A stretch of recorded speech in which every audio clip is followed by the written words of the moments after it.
Assalamualaikum warahmatullahi wabarakatuh. Alhamdulillah. Wassalatu wassalamu ala rasulillah. Wa la hawla wa la quwwata illa billah. Subhanaka la ilma lana illa ma'allamtana innaka antal alimul hakim. Apa kabar anak-anak Ustaz semuanya? Mudah-mudahan kalau semua selalu diberikan kesehatan oleh Allah Subhanahu wa taala dan bisa melaksanakan berbagai kewajiban yang telah diberikan untuk dikerjakan di rumah selama liburan ini.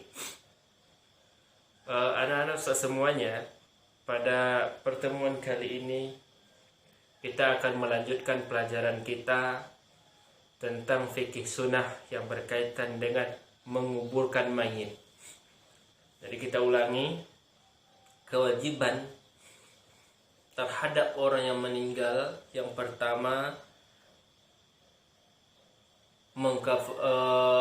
memandikan, mengkafani, menyolatkan, dan yang terakhir adalah menguburkan, ya. Menguburkan si mayit. Apa hukumnya?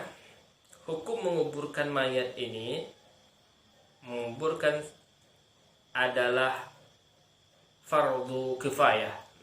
Sepakat para ulama bahwa menguburkan hukumnya adalah fardu kifayah. Sama halnya dengan kewajiban-kewajiban sebelumnya seperti memandikan, mengkafani, dan menyolatkan. Menguburkan hukumnya juga fardu kifayah. Nah, Ustaz semuanya, kemudian bagaimana hukum menguburkan mayat pada malam hari?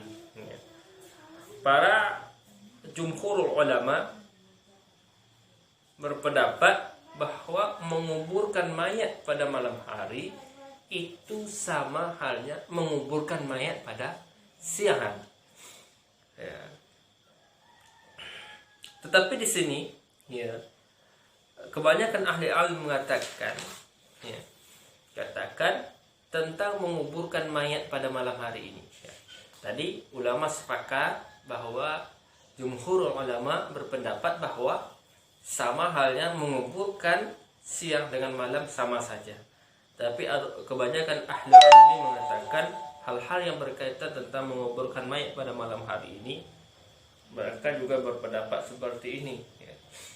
Ya, boleh apabila tidak menghilangkan hak-hak mayit, ya, hak-hak si mayit, ya. Boleh menguburkan mayit pada malam hari ketika tidak menghilangkan hak-hak mayit, ya. Dan menyolatkannya, artinya dia harus dikuburkan, dia harus diperlakukan sebagaimana memperlakukan pada siang hari. Ya, boleh-boleh saja, ya. Ketika ada orang yang meninggal, kita kuburkan malam hari dan tidak mengurangi sedikit pun haknya. Ya. Dia juga dikafani sebaik-baiknya, dia juga dimandikan sebaik-baiknya, dia juga disolatkan sebaik-baiknya, maka boleh. Tetapi idza kana, apabila menghilangkan hak-hak si mayit, maka syariat melarangnya dan hukumnya itu makruh, ya. Jadi ketika tidak memungkinkan untuk melakukan hak-hak mayit itu, maka kuburkan pada malam hari adalah dilarang oleh syariat. Dan Ustaz semuanya yang muliakan oleh Allah Subhanahu wa taala, kemudian bagaimana hukum menguburkan mayit ketika terbitnya matahari, ya. Ketika terbitnya matahari, ketika matahari sepenggal naik, ataupun ketika zawal, ketika tenggelamnya matahari, maka ulama sepakat pada waktu yang tiga ini hukumnya adalah makruh. Ketika matahari naik, kemudian ketika zawal, dan kemudian ketika matahari terbenam, maka hukum menguburkan mayat mayit ketika ini adalah makruh. Kemudian anak-anak Ustaz semuanya yang dimuliakan oleh Allah Subhanahu wa taala, ringkas dari sekian banyak judul kita pada tentang menguburkan mayat ini adalah disunahkan